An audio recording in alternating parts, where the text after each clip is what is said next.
मित्रों नमस्कार। जैसा कि आप सभी जानते हैं, आज दिनांक 26 मार्च 2022 को जैक बोर्ड द्वारा आयोजित वार्षिक माध्यमिक परीक्षा का कॉमर्स का प्रश्न पत्र आया हुआ था। तो आज मैं जो है आपके समक्ष जैक बोर्ड द्वारा आयोजित वार्षिक माध्यमिक परीक्षा का प्रश्न पत्र का संपूर्ण हल लेकर के आया हूँ। तो आप अपने प्रश्न पत्र को लेकर बैठ जाइए और मेरे द्वारा जो हल बताया गया है उससे आप यह श्योर हो लीजिए कि आपने कितना सही किया है और आपने कितना गलत किया है। तो इससे सटीक और सही जानकारी आपको कहीं और नहीं मिलेगा। तो आइए अब हम लोग प्रश्न पर चर्चा करते हैं। पहला प्रश्न है, कार्यालय क्या है? ऑप्शन ए है एक विशिष्ट स्थान, दूसरा ऑप्शन है प्रशासनिक केंद्र, तीसरा है ए और बी दोनों, और सी है डी है इनमें से कोई नहीं। तो कार्यालय देखिए एक विशिष्ट स्थान भी है और एक प्रशासनिक केंद्र है, तो इसका सही ऑप्शन हो जाएगा ए और बी दोनों, यानी पहला और दूसरा दोनों। फिर इसमें है दूसरा प्रश्न है, सबसे व्यापक क्षेत्र है। सबसे व्यापक क्षेत्र किसका है? तो सबसे व्यापक क्षेत्र है, ऑप्शन है व्यापार का, वाणिज्य का, व्यवसाय का, शिक्षा का। तो इसमें जो सही विकल्प है वो है व्यवसाय का। क्योंकि ये जो है हमारा किसी स्टूडेंट ने हमको प्रश्न पत्र भेजा हुआ है, तो उसमें उसने अपने हिसाब से कुछ टिक्स लगाए हुए हैं, लेकिन जो सही टिक है हम आपको बताते जा रहे हैं। आप लोग कॉपी में नोट भी कर लीजिएगा, आंसर शीट से मिलान भी कर लीजिएगा। और ये जो क्वेश्चन है ये आपको भविष्य के लिए भी संभाल के रखना होगा, क्योंकि यही सारे प्रश्न भविष्य के कॉम्पिटिटिव एग्ज़ाम में भी आते हैं। तो ठीक है, फिर तीसरा प्रश्न हम लोग देखते हैं, लेखांकन है। लेखांकन है कला विज्ञान, कला एवं विज्ञान दोनों, इनमें से कोई नहीं। तो यहाँ भी देख लीजिए, लेखांकन जो है कला एवं विज्ञान दोनों है। ठीक है। अगला प्रश्न है, दोहरा लेखा प्रणाली के लाभ हैं। पहला है वैज्ञानिक प्रणाली, दूसरा वित्तीय स्थिति का ज्ञान, तीसरा है विभिन्न खातों की जानकारी, और चौथा इनमें से सभी। तो यहाँ पे भी इसका चौथा वाला प्रश्न सही है, इनमें से सही, इनमें से सभी। फिर है अगला प्रश्न, स्वामी का खाता है। तो स्वामी का खाता यहाँ ऑप्शन दिया है व्यक्तिगत खाता, नाम मात्र का खाता, और है वास्तविक खाता, नाम मात्र का खाता, व्यक्तिगत खाता। तो यहाँ हम लोग देख लेते हैं। देखिए स्वामी एक्चुअली होता है क्या, जो व्यवसाय का स्वामी होता है, यानी जो बिजनेसमैन होता है, जो अपनी पूंजी लगा करके व्यवसाय प्रारंभ करता है, यानी उसकी जो पूंजी होती है उसके खाते के बारे में पूछ रहा है। तो जो पूंजी खाता होता है वो व्यक्तिगत खाता होता है, आहरण खाता होता है वो भी व्यक्तिगत खाता होता है। तो स्वामी का खाता जो है व्यक्तिगत खाते से रिलेटेड है, यानी इसमें तीसरा वाला ऑप्शन जो है वो सही है। फिर आगे हम लोग देखते हैं, तलपट है। तलपट क्या है? ऑप्शन है व्यक्तिगत खाता, वास्तविक खाता, नाम मात्र का खाता, और शेषों की सूची। तो जैसा कि आप सभी जानते हैं, तलपट खाता नहीं है। तलपट क्या है? शेषों की सूची है, यानी शेड्यूल ऑफ बैलेंस। तो इसमें चौथा वाला ऑप्शन जो है वो सही है, शेषों की सूची। अगला प्रश्न है, डेबिट निम्न में से क्या संकेत देता है? डेबिट निम्न में से क्या संकेत देता है? तो इसके चार विकल्प हैं। पहला है संपत्ति में वृद्धि, दूसरा दायित्व में कमी, तीसरा पूंजी में कमी, और चौथा है इनमें से सभी। तो इसमें देखिए पहला जो ऑप्शन है संपत्ति में वृद्धि। संपत्ति में वृद्धि यानी जब हम कभी कोई माल खरीदते हैं तो हम लोग की जर्नल एंट्री बनती है। अगर हम मान लीजिए फर्नीचर खरीदे तो furniture account debit to cash account होता है, यानी हमने फर्नीचर को डेबिट किया, यानी संपत्ति हमारे व्यवसाय में आती है तो हम संपत्ति में वृद्धि करते हैं। तो डेबिट एक तरफ हमारे संपत्ति में वृद्धि करती है, दूसरी तरफ दायित्व में कमी, यानी अगर कोई व्यक्ति के ऊपर मेरा दायित्व है तो उस दायित्व को ये जो है डेबिट कम भी करता है, पूंजी में भी कम करता है। यानी यहाँ इस प्रश्न के जो हैं तीनों विकल्प सही होंगे, यानी इसमें चौथा जो है इनमें से सभी वाला करेक्ट ऑप्शन होगा। अगला प्रश्न है, दोहरा लेखा प्रणाली का नियम, पाने वाले को डेबिट एवं देने वाले को क्रेडिट लागू होता है। यानी व्यक्तिगत व्यक्तिगत खाता में, वास्तविक खाता में, नाम मात्र खाता में, इनमें से कोई नहीं। तो जैसा कि आप सभी जानते हैं, debit the receiver and credit the giver is applicable to personal account में, यानी व्यक्तिगत खाते का यह रूल है, पाने वाले को ऋणी और देने वाले को धनी। अगला प्रश्न हम लोग देखते हैं, निम्न में से कौन सी अमूर्त संपत्ति है? अमूर्त संपत्ति यानी इंटेंगिबल एसेट्स, यानी ऐसी संपत्ति जिसको हम अपनी आँखों से देख ना सकें। तो इस प्रकार की संपत्ति जैसे ख्याति है, ट्रेडमार्क है, पेटेंट हैं। अमूर्त संपत्ति में उपर्युक्त तीनों संपत्तियाँ आती हैं। ख्याति क्या है? जो हमारे व्यापार की ख्याति होती है, जो प्रसिद्धि होती है, इसको व्यापारी देख नहीं सकता है, लेकिन गुडविल का उसको बहुत सारा लाभ होता है। गुडविल जिस व्यवसाय का ज़्यादा होता है उसको लाभ बहुत अधिक होता है। ट्रेडमार्क है, व्यापार चिन्ह होता है, व्यापार चिन्ह का प्रयोग भी व्यापारी जो करके अपना लाभ कमाते हैं। जिस व्यापार का व्यापार चिन्ह प्रसिद्ध होता है, फेमस होता है, उसके लाभ अधिक होते हैं। पेटेंट भी जो है अमूर्त संपत्ति, यानी इन तीनों ऑप्शन सही हैं, तो इसका सबसे सटीक उत्तर होगा चौथा वाला ऑप्शन, इनमें से सभी। इनमें से सभी वाला ऑप्शन सही है। आगे देखते हैं, व्यवसाय में सफलता पाने के लिए आवश्यक है। पहला ऑप्शन है पूंजी, कुशल व्यावसायिक संगठन, यंत्र, ईमानदारी। तो इस प्रश्न में लगभग सारे ऑप्शन सही हैं, लेकिन सबसे सटीक जो उत्तर है वो कुशल व्यावसायिक संगठन का है, क्योंकि पूंजी भी चाहिए, व्यावसायिक संगठन भी चाहिए, यंत्र भी चाहिए, ईमानदारी भी चाहिए। लेकिन जो हमारा कुशल व्यावसायिक संगठन है, तो किसी भी व्यवसाय के लिए कुशल व्यावसायिक संगठन अत्यंत आवश्यक है। बिना कुशल व्यावसायिक संगठन के व्यापार चलाना मुश्किल हो जाएगा। 11वां प्रश्न है, लेन देनों की संक्षिप्त व्याख्या को कहते हैं। तो लेन देनों की संक्षिप्त व्याख्या को कहेंगे संक्षिप्तीकरण, विवरण, स्पष्टीकरण, सूचना। तो इसमें तीसरा वाला ऑप्शन जो सही है, स्पष्टीकरण यानी नरेशन, इसका सही उत्तर होगा स्पष्टीकरण, नरेशन। 12वां प्रश्न है, खतौनी की जाती है। रोजनामचे में, खाता बही में, पहला और दूसरा दोनों में, इनमें से कोई नहीं। तो जैसा कि आप सभी जानते हैं, रोजनामचे में हम लोग जर्नल एंट्री करते हैं। खतौनी यानी जो पोस्टिंग होती है हम लोग खाते बही में करते हैं। खाता बही इसका सही ऑप्शन होगा। फिर अगला प्रश्न है, बैंक समाधान विवरण तैयार किया जाता है। बैंक समाधान विवरण तैयार किया जाता है व्यवसायी द्वारा, बैंकर द्वारा, अंकेक्षक द्वारा, इनमें से कोई नहीं। तो जो बैंक समाधान विवरण होता है वह एक व्यवसायी बनाता है, और वह यह देखने के लिए बनाता है कि उसका जो बैंक का खाता है और उसका रोकड़ बही है, उन दोनों में समानता है कि नहीं है। अगर उन दोनों में कोई अंतर होता है तो उस अंतर को दूर करने के लिए ही बैंक समाधान विवरण यानी बैंक रिकॉन्सिलिएशन स्टेटमेंट तैयार किया जाता है, और यह व्यवसायी के द्वारा बनाया जाता है, यानी बिजनेसमैन के द्वारा। ठीक है, आगे चलते हैं। JF का पूर्ण रूप है। JF जैसा कि हम लोग जब लेजर बनाते हैं तो उसमें date, particular, LF amount 4 column होते हैं डेबिट साइड में, और 4 कॉलम होते हैं क्रेडिट साइड में। उसी तरीके से जब हम जर्नल एंट्री करते हैं तो उसमें भी होता है date, particular, JF amount debit और अमाउंट क्रेडिट। तो JF जो होता है जर्नल फोलियो को दर्शाता है, तो इसका फर्स्ट वाला ऑप्शन जो होगा जर्नल फोलियो वो करेक्ट ऑप्शन है। आगे देखते हैं हम लोग। 15वां प्रश्न है, बिल के भुगतान के लिए कितने दिन रियायती दिन के रूप में दिए जाते हैं? बिल के भुगतान के लिए कितने दिन रियायती दिन के रूप में दिए जाते हैं? 2 दिन, 3 दिन, 4 दिन और 0 दिन। तो इसमें डे ऑफ ग्रेस पूछ रहा है। जब हम विनिमय पत्र का या किसी बिल का भुगतान करते हैं तो उसकी जो भुगतान तिथि है उसमें 3 दिन हम लोग डे ऑफ ग्रेस यानी अनुग्रह दिन के जोड़ देते हैं।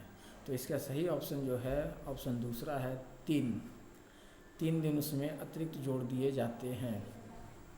अगला प्रश्न इसी से रिलेटेड है, आकस्मिक छुट्टी के मामले में परिपक्वता तिथि होती है। यानी कोई बिल यदि मान लीजिए अगर आज ही के डेट का है, अगर उसकी परिपक्वता तिथि आज की है यानी 26 मार्च की है, और मान लीजिए 26 मार्च को कोई आकस्मिक छुट्टी हो जाती है, अकस्मात छुट्टी यानी पूर्व निर्धारित नहीं थी, लेकिन एकाएक आज वह तिथि घोषित कर दी गई है छुट्टी की, तब क्या होगा, आज के बाद यानी अगले दिन यानी 27 मार्च 2022 को उस बिल की भुगतान तिथि होगी। यानी यहाँ जो ऑप्शन सही होगा आगामी तिथि। लेकिन यही अगर पूछता कि परिपक्वता तिथि को यदि पूर्व में घोषित अवकाश है तब उसकी भुगतान तिथि क्या होगी, तो यहाँ उसका उत्तर हो जाता पूर्व का दिन, यानी दूसरा वाला ऑप्शन यहाँ करेक्ट हो जाता है। ठीक है, 17वां प्रश्न देखते हैं, व्यावसायिक जोखिम के कारण हैं। व्यावसायिक जोखिम यानी व्यवसाय में किस किस कारण से जोखिम होती है। तो पहला कारण है प्राकृतिक कारण, दूसरा आर्थिक कारण, तीसरा मानवीय कारण और चौथा इनमें से सभी। तो प्राकृतिक कारण जैसा भूकंप, सुनामी, बाढ़, ये सब कारण हो सकते हैं। आर्थिक कारण में है मनी का उतार चढ़ाव या फिर अन्य कोई आर्थिक कारण। तीसरा मानवीय कारण, मानवीय कारण में भी कई कारण आते हैं, जैसे किसी क्लर्क के द्वारा चोरी कर लिया जाए, गबन कर लिया जाए या अन्य कोई कार्य कर लिया जाए, तो ये मानवीय कारण में आ जाएगा। यानी व्यवसाय जो होता है इनमें से सभी कारणों से प्रभावित होता है। व्यवसाय में प्राकृतिक, आर्थिक और मानवीय तीनों कारण होते हैं। तो इनमें हम लोग जो करेक्ट ऑप्शन होगा वो चौथा हो जाएगा, इनमें से सभी। 18वां प्रश्न है, निम्न में से कौन सी व्यावसायिक क्रिया है। व्यावसायिक क्रिया यानी पूछ रहा है which of the following is a business activity. इनमें से कौन सा बिजनेस है। माल का क्रय विक्रय करना, मंदिर में पूजा करना, ग्राहकों के साथ धोखा करना, सरसों के तेल में मिलावट। तो देखिए इसमें जो पहला वाला ऑप्शन है माल का क्रय विक्रय करना, वो ऑप्शन जो है करेक्ट है। बाकी मंदिर में पूजा करना और ग्राहकों के साथ धोखा करना, सरसों के तेल में मिलावट करना, यह व्यापार नहीं है, इसे हम किसी और श्रेणी में रखेंगे। 19 है, व्यवसाय का उद्देश्य है लाभ, सेवा, ए और बी दोनों और इनमें से कोई नहीं। तो देखिए व्यवसाय का मुख्य उद्देश्य जो होता है लाभ होता है, लेकिन लाभ के साथ साथ व्यवसाय का एक उद्देश्य सेवा भी होता है। यानी हम यूँ कहें कि व्यवसाय केवल लाभ या पैसे कमाने के लिए नहीं खोला जाता है, और सेवा भाव के दृष्टिकोण भी रखता है। तो यहाँ जो है उसका ऑप्शन है तीसरा वाला, पहला और दूसरा दोनों सही होगा, लाभ और सेवा दोनों इज द करेक्ट। भारत का केंद्रीय बैंक कौन सा है। बहुत ही आसान प्रश्न है, ये तो कॉमर्स पढ़ने वाला हर बच्चा इस प्रश्न का उत्तर जानता होगा। तो इसमें है reserve bank of India is the right answer, reserve bank of India. Bharat का केंद्रीय बैंक कौन सा है, रिजर्व बैंक ऑफ इंडिया। आपको मैं बता देता हूँ, रिजर्व बैंक ऑफ इंडिया की स्थापना जो हुई थी भारतीय रिजर्व बैंक अधिनियम 1935 के तहत, 1934 के तहत, भारतीय रिजर्व बैंक अधिनियम 1934 के तहत इसकी स्थापना 1935 में हुई थी। और इसका राष्ट्रीयकरण जो है 1 जनवरी 1949 को कर दिया गया था। तो रिजर्व बैंक ऑफ इंडिया जो हमारे देश का केंद्रीय बैंक है, इसको जाना जाता है। अगला प्रश्न है, बहुराष्ट्रीय कंपनी का क्षेत्र है। बहुराष्ट्रीय कंपनी, यहाँ देखिए बहुराष्ट्रीय में दो शब्द है, बहु प्लस राष्ट्रीय। बहु मतलब अनेक, राष्ट्रीय मतलब राष्ट्र। तो बहुराष्ट्रीय कंपनी का क्षेत्र होगा बहुराष्ट्र यानी कि अंतर्राष्ट्रीय। आप इस शब्द को भी तोड़ करके इसका अर्थ आसानी से पकड़ सकते थे। इसका सही आंसर हो अंतर्राष्ट्रीय। फिर अगला प्रश्न है, संदेश वाहन के परंपरागत माध्यम निम्न में से कौन है। ऑप्शन है टेलीफोन, पत्राचार, तार, इनमें से कोई नहीं। तो देखिए इनमें जो तीनों ऑप्शन हैं वो परंपरागत माध्यम वाले ही हैं। जैसे टेलीफोन है, पत्राचार है, तार है, ये परंपरागत माध्यम ही है। आधुनिक समय में तो ईमेल आ गया है, व्हाट्सएप है, फेसबुक है, तमाम प्रकार के सोशल मीडिया नेटवर्किंग साइट्स हैं। पत्राचार के नवीन साधन भी हैं, फैक्स है, टेलीप्रिंटर है, तमाम प्रकार की व्यवस्थाएं हैं। तो ये जितने भी ऑप्शन हैं ये परंपरागत ही हैं। तो इसमें जो है इनमें से सभी वाला ऑप्शन जो है वो सही है। आगे है, वेतनभोगी व्यक्ति के लिए सबसे उपयुक्त खाता है। वेतनभोगी का मतलब होता है ऐसा व्यक्ति जिसको एक निश्चित समय में एक निश्चित सैलरी उसके खाते में या उसको उसके हाथ में दे दी जाती हो। तो इस प्रकार के व्यक्ति के लिए कौन सा खाता उसके लिए उपयुक्त है। बचत खाता, चालू खाता, स्थायी जमा खाता या इनमें से कोई नहीं। तो बचत खाता जो है वह जो है वेतनभोगियों के लिए सही है। चालू खाता जो होता है वह व्यवसायी के लिए होता है। आगे है, सबसे अधिक दर से ब्याज मिलता है। यानी इस प्रश्न का कहने का मतलब है कि आप किस खाते में पैसा जमा करेंगे तो आपको जो है कि इंटरेस्ट सबसे ज़्यादा मिलेगा। पहला वाला ऑप्शन है चालू खाता पर, दूसरा है स्थायी जमा खाते पर, तीसरा है बचत खाते पर और चौथा है घरेलू गुल्लक खाते पर। तो चालू खाते पर तो कोई ब्याज मिलता ही नहीं है, बैंक जो है एक्स्ट्रा कुछ चार्ज ही कस्टमर से वसूल करती है। स्थायी जमा खाता जो है इस पर जो है सबसे ज़्यादा ब्याज मिलता है। बचत खाते पर भी बहुत कम ब्याज रेट है और उसके बाद घरेलू गुल्लक खाता है जिस पर स्थायी जमा खाते के बाद इस पर घरेलू गुल्लक खाते पर ब्याज मिलता है। यानी तो इस प्रश्न का सही उत्तर है स्थायी जमा खाते पर। सबसे ज़्यादा ब्याज जो मिलता है स्थायी जमा खाते पर ही मिलता है। आगे है, ई कॉमर्स ने व्यवसाय के क्षेत्र को बनाया है। ई कॉमर्स का फुल फॉर्म है इलेक्ट्रॉनिक कॉमर्स। इलेक्ट्रॉनिक कॉमर्स यानी आज के समय में बहुत सारे बड़े बड़े ई कॉमर्स वाली कंपनियां खुल गई हैं। जैसे हम लोग आज के समय में ई कॉमर्स में हम लोग जैसे फ्लिपकार्ट, अमेज़न, मीशो, आजकल तमाम प्रकार की ऑनलाइन शॉपिंग वाली कंपनियां हैं जिनको हम लोग यूज़ कर रहे हैं। तो ये जो है किसी भी उत्पाद को, प्रोडक्ट को स्थानीय, प्रादेशिक या राष्ट्रीय स्तर पर नहीं बल्कि ये अंतर्राष्ट्रीय स्तर पर किसी भी वस्तु का मार्केटिंग कर रहे हैं। तो इसका सही जवाब हो जाएगा अंतर्राष्ट्रीय। ई कॉमर्स ने व्यवसाय के क्षेत्र को बनाया है अंतर्राष्ट्रीय स्तर पर। अगला प्रश्न है, ह्रास है, डिप्रिसिएशन इज एन। तो डिप्रिसिएशन क्या है? एक एक्सपेंस है, प्रोविज़न है, इनकम है, नन ऑफ दिस। यानी व्यय है, प्रावधान है, आय है या इनमें से कोई नहीं। तो देखिए ह्रास जो है एक प्रकार का प्रावधान है। क्या है? प्रावधान है यानी प्रोविज़न है। यह कोई एक्चुअल में कोई खर्च नहीं होता है, इसको व्यवसायिक जो है प्रावधान करता है। लेकिन अगर प्रावधान नहीं करते हैं, इसको हम अपने प्रॉफिट एंड लॉस में शो नहीं करते हैं तो हमारा एक्चुअल लाभ हानि पता नहीं चलता है। तो इसको एक्चुअल लाभ हानि पता करने के लिए हमको ह्रास का प्रावधान करना पड़ता है। यह एक प्रकार से व्यय जरूर होता है लेकिन इसको हम यहाँ पे ह्रास को हम प्रावधान मानेंगे, न कि व्यय। ठीक है। फिर है, ह्रास के आयोजन का उद्देश्य है। ह्रास से ही रिलेटेड ये भी प्रश्न है कि ह्रास के आयोजन का उद्देश्य क्या है। Objective of charging depreciation is. तो इसमें 4 विकल्प दिए गए हैं। पहला है सही उत्पादन लागत ज्ञात करना, दूसरा है संपत्ति के पुनः स्थापन की व्यवस्था करना, तीसरा है आयकर संबंधी छूट प्राप्त करना और चौथा इनमें से सभी।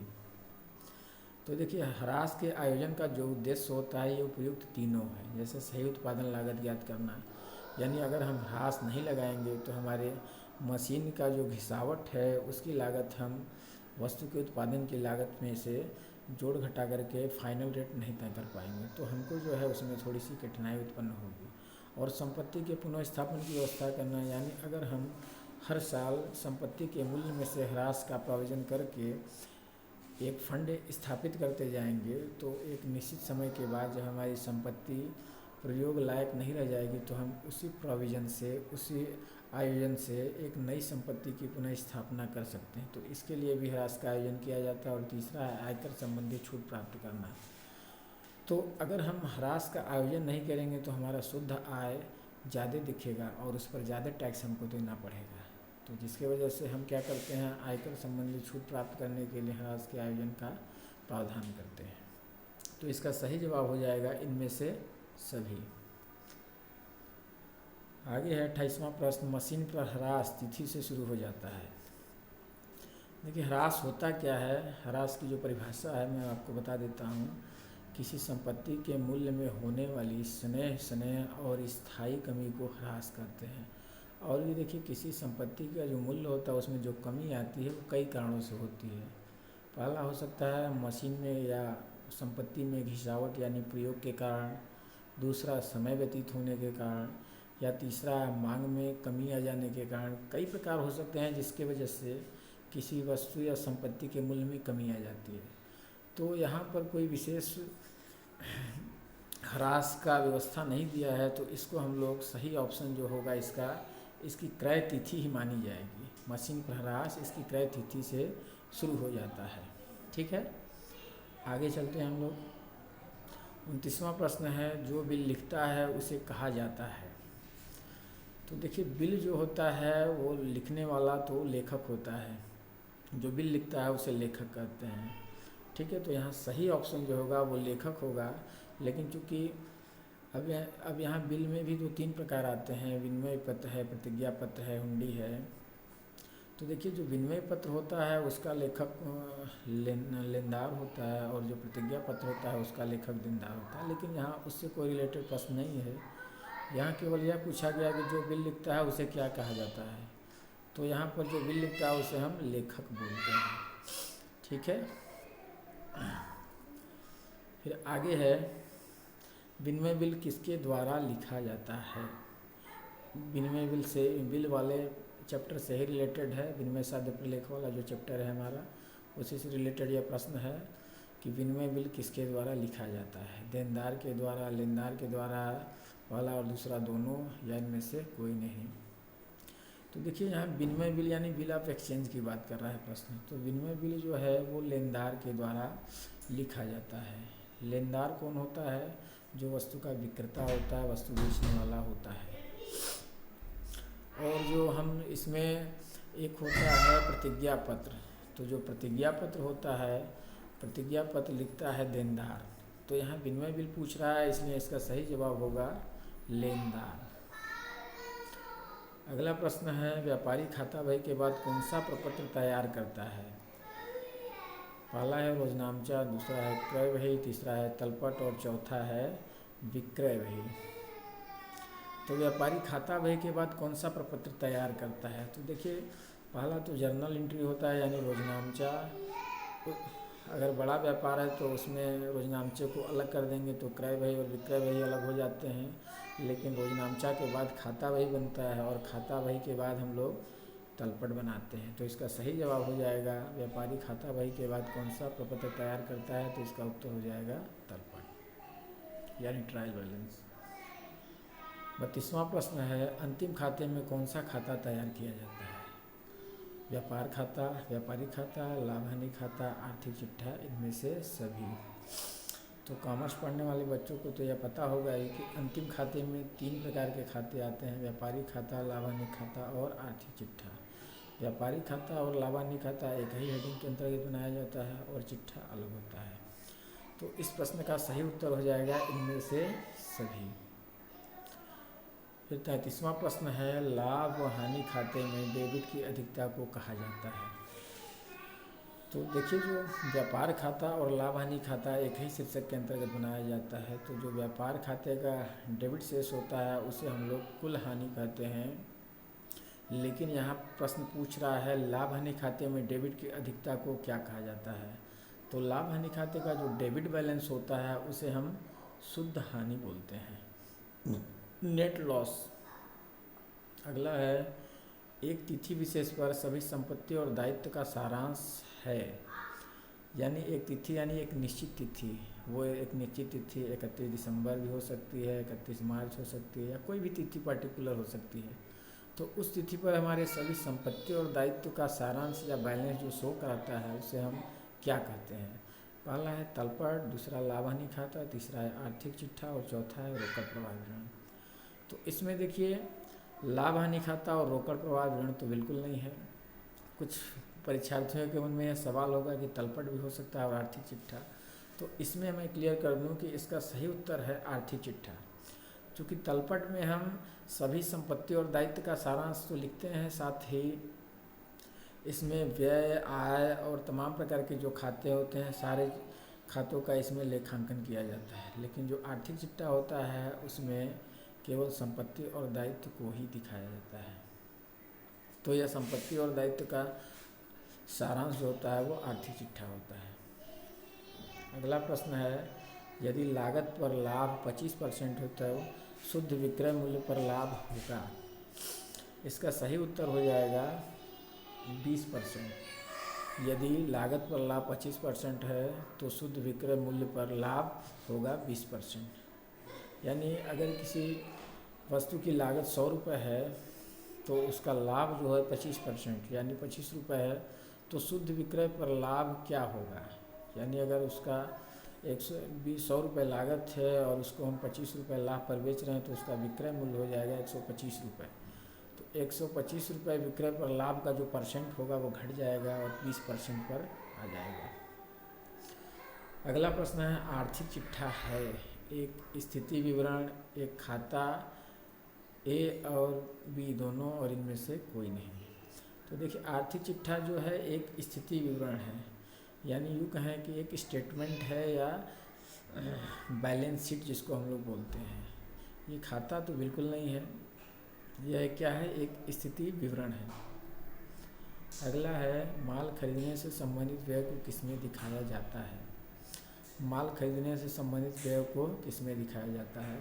तो जो माल खरीदते हैं उससे जो रिलेटेड व्यय होता है वह व्यापार खाता होता है। लाभ हानि खाता में जो है कि हम अप्रत्यक्ष व्यय को दिखाते हैं और व्यापार खाते में हम प्रत्यक्ष व्यय को दिखाते हैं। तो माल खरीदने से जो संबंधित व्यय होता है वो डायरेक्ट एक्सपेंसेस में आता है, यानी व्यापार खाता में। आर्थिक चिट्ठा में हम तो जानते ही हैं क्या लिखते हैं, और इनमें से कोई नहीं, यानी इनमें से कोई सही नहीं है, लेकिन इसका सही उत्तर है व्यापार खाता। अगला प्रश्न है, प्रश्न 38, तलपट के न मिलने पर राशि को अस्थायी रूप से रखा जाता है। देखिए, जर्नल एंट्री करने के बाद व्यापारी क्या करता है, खाता बही तैयार करता है। खाता बही तैयार करने के बाद उसकी गणितीय शुद्धता की जांच करने के लिए एक सूची बनाई जाती है जिसका नाम है परीक्षा सूची या तलपट या ट्रायल बैलेंस। तो ट्रायल बैलेंस जब हम बनाते हैं तो उसमें दो साइड होता है, डेबिट साइड और क्रेडिट साइड। जब डेबिट साइड का योग क्रेडिट का साइड के योग से नहीं मिलता है तब व्यापारी के सामने यह समस्या हो जाती कि कहीं न कहीं कोई त्रुटियां हो गई हैं जिससे हमारा जो बैलेंस है वह मिल नहीं रहा है। लेकिन यह ज़रूरी नहीं कि अगर तलपट का बैलेंस नहीं मिल रहा है तो कोई त्रुटि ही हो। कुछ अशुद्धियाँ ऐसी होती हैं जो तलपट के मिल जाने पर भी जो है कि हो सकती हैं या तलपट के न मिलने पर भी बनी रहती हैं। तो यहाँ प्रश्न जो है कि तलपट के न मिलने पर राशि को अस्थायी रूप से रखा जाता है। तो व्यवसायी को क्या होता है, कभी कभार अंतिम खाते बनाने के लिए जल्दबाजी करनी होती है और उसमें व्यक्ति तलपट बना रहा है और उस व्यक्ति को जो है कि बैलेंस दोनों खातों का या दोनों साइड का योग बराबर नहीं हो रहा है, तो वो क्या करता है, उस शेष को एक खाते में दर्शा करके जिस साइड बैलेंस कम है उस साइड में वो लिख करके बैलेंस मिला करके अपने अंतिम खाते बनाने लगता है। और जैसे ही उसको त्रुटियों का पता चलता है वो उस खाते को राइट ऑफ कर लेता है। तो यहाँ जिस खाते में हम बैलेंस को दर्शाते हैं उस खाते का नाम है उचंती खाता या सस्पेंस अकाउंट। तो 38वां प्रश्न का सही उत्तर होगा तीसरा, उचंती खाते। फिर 39वां प्रश्न है कि उचंती खाता द्वारा सुधार किया जाता है। पहला ऑप्शन है जब खातों को शेष निकाला गया हो, तलपट के बनने के पूर्व, तीसरा है तलपट बना लेने के बाद, और चौथा है अंतिम खातों को बनाने के बाद। तो यहाँ हम देख लेंगे, यहाँ उचंती खाता सुधार किया जाता है, मतलब यह जो है एरर और रेक्टिफिकेशन से संबंधित पार्ट से लिया गया है, यानी त्रुटियाँ एवं सुधार। तो अब यहाँ कह रहा है कि जब हमारा खाता बन जाता है, यानी ट्रायल बैलेंस हम बना लिए, उसके बाद उसके बाद अगर हमारा बैलेंस नहीं मिल रहा है तो पैसा हम उचंती खाते में दिखा दिए। अब उसके बाद जब हमको सुधार करना होगा, यानी हम कब बनाएंगे उचंती खाता, हमारा कब तैयार हो जाता है, यानी तलपट बना लेने के बाद। तो तलपट बना लेने के बाद हम उचंती खाते द्वारा सुधार करते हैं। तो 39वां प्रश्न का सही उत्तर होगा तलपट बना लेने के बाद। अब आते हैं हम लोग लास्ट प्रश्न की ओर। जब तलपट का योग नहीं मिलता तो कौन सा खाता खोला जाता है। पहला है व्यापार खाता, दूसरा है उचंती खाता, तीसरा है लाभ हानि खाता और चौथा इनमें से कोई नहीं। तो आपको अभी इसके पहले 38वां प्रश्न में भी हमने बताया कि जब तलपट का योग नहीं मिलता है तो उचंती खाता यानी सस्पेंस अकाउंट को खोल लिया जाता है और जिस साइड कम होगा उस साइड में रख करके डिफरेंस वाले अमाउंट को इसमें डाल दिया जाता है और खाते को बराबर करके बंद कर लिया जाता है और व्यापारी आगे अपनी अंतिम खातों की तैयारी करने लगता है। और जब कभी उसको पता चलता है कि हमारे यहाँ जो है कि त्रुटियाँ इस संदर्भ में हुई हैं तो फिर वो बाद में उसको सुधार लेता है। तो उचंती खाते के द्वारा उसको वह सुधार भी लेता है। तो इस तरीके से हम लोगों ने बारी बारी से सभी प्रश्नों के उत्तर देख लिए। ठीक है। अब आज जैसा कि परीक्षार्थी परीक्षा हॉल में गए थे, तो उनमें से कुछ परीक्षार्थियों ने बताया, मेरे द्वारा उनसे व्यक्तिगत पूछा भी गया, तो उन्होंने बताया कि सर जो है कि 2 खंड में प्रश्न होता है, लेकिन यहाँ एक ही खंड था और दोनों खंड के प्रश्नों को मिश्रण कर दिया था। तो मेरे द्वारा भी देखा गया और हमने इसको संज्ञान में लिया। तो जहाँ तक मुझे लगता है कि जैक बोर्ड के द्वारा प्रश्न पत्र बनाने में कुछ त्रुटियाँ रह गई, कुछ कमियाँ रह गई, जिसको आगे भविष्य में सुधारा जाएगा। तो वो तो देखने वाली बात होगी कि आगे क्या होगा। लेकिन अभी आप जो है अपना पेपर जो करके आए हैं, तो प्रश्न पत्र हल करने के बाद, परीक्षा में लिखने के बाद विद्यार्थियों के अंदर यह जिज्ञासा होती है कि उसने कितना सही किया, कितना गलत किया। तो अगर आपको अपनी जिज्ञासा मिटानी हो तो आप इस वीडियो को ज़रूर देखें, और इस वीडियो को देखने के बाद आपकी जिज्ञासा ज़रूर शांत हो जाएगी और आप यह स्थिति में पहुंच जाएंगे, आप यह जानने के सक्षम हो जाएंगे कि आपने कितना सही किया है, कितना गलत किया है, अर्थात आप पास हैं या फेल हैं, या कितने नंबर का आपने क्वेश्चन सही बनाया है। तो ऐसे ही कॉमर्स के नॉलेज के लिए आप हमारे चैनल को लाइक और सब्सक्राइब कर सकते हैं। मेरा चैनल जो है कॉमर्स नॉलेज के नाम से है। आप अगर इस चैनल पर नए हैं तो लाइक जरूर करना ज़रूर करें, और इसको बिल्कुल भी ना भूलें। बेल आइकन का बटन भी आप दबा सकते हैं। आज का वीडियो देखने के लिए आप सभी को धन्यवाद।